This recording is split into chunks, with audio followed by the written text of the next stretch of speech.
as we have it right now with the current personality disorder categories, histrionic personality disorder is probably the most controversial. Some people believe that it is narcissistic personality disorder light, so sort of a less obvious, a less malicious version of narcissistic personality disorder. And I think that will probably get sussed out if we do move to a more spectrum-based approach, because then you would be describing sort of a personality disorder, and then you would add the traits to it. So, with issues in interpersonal functioning and et cetera. So you could be a little bit more specific rather than having to just put somebody in a category. So that's where things are moving, you're saying? That's where things are moving. From a clusters-based view of NPD, antisocial personality disorder. To more of a spectrum with personality dysfunction, then you list the traits that are there. And I think that'll be more accurate, especially there's so much overlap between these personality disorders right now, especially cluster B. It is not uncommon for people to have 2 or 3 personality disorders to meet criteria for 2 or 3 at the same time. So speaking about borderline personality disorder and histrionic personality disorder, borderline personality disorder can best be thought of as a disorder of instability and impulsiveness. Emotional instability in a person's self-identity, sense of self, instability in a person's relationships, and then underlying all of this is an intense fear of abandonment.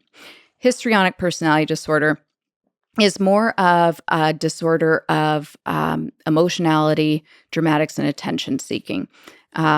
Histrionic disorder typically is known for the dramatics, and people who are observing or interacting with somebody with this disorder may even feel themselves almost kind of wanting to turn away. There's a sense of play acting as the person is speaking or engaging with you. Something just feels a little bit disingenuous.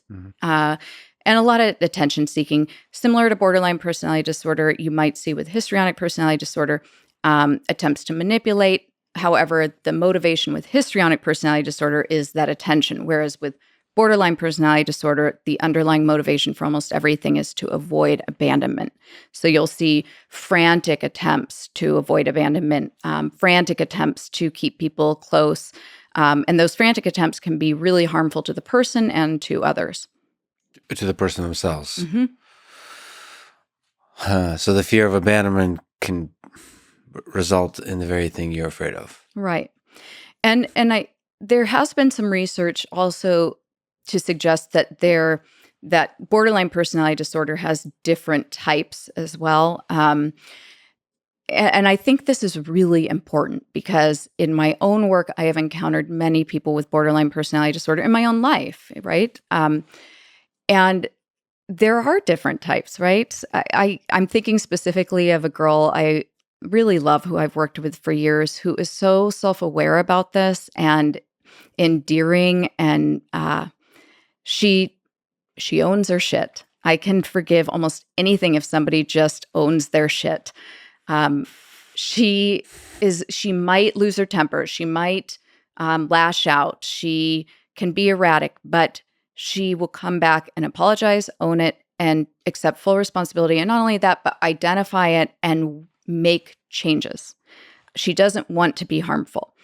I adore that about her. I think it's an admirable quality more of us could have.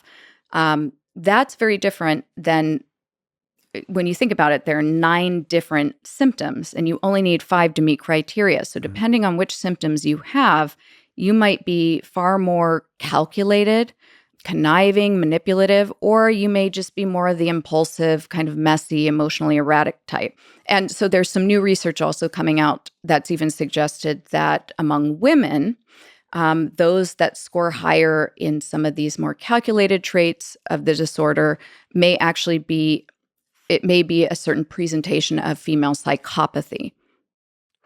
Yeah. Are some of these personality disorders, again, probably impossible question to answer, but how much of it is nature, how much of it is nurture, or how much of it is in the genetics and you just can't do much with? Maybe another question, a different way to ask that is, how much can you help that? How much can you become better?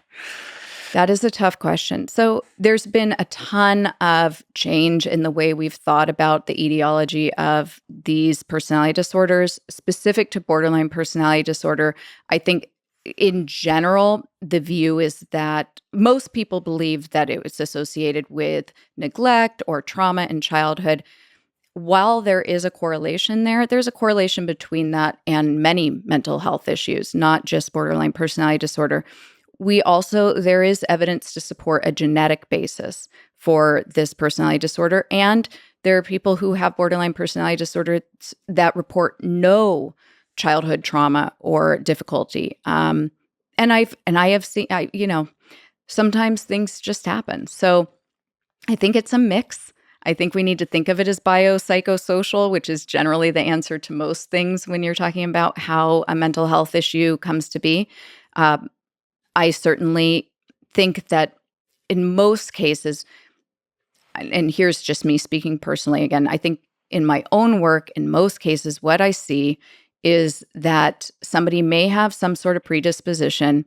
Then they go through certain life events and learn patterns of behaving that may serve them well as a child in a dysfunctional situation, but end up being very problematic later on. Or they just have enough hardship that that gene, whatever it was lying dormant, that little borderline personality disorder gene expresses itself. And you'll see that with things like schizophrenia, depression, anxiety disorders. There tend to be certain ages where you'll just see that expression happen.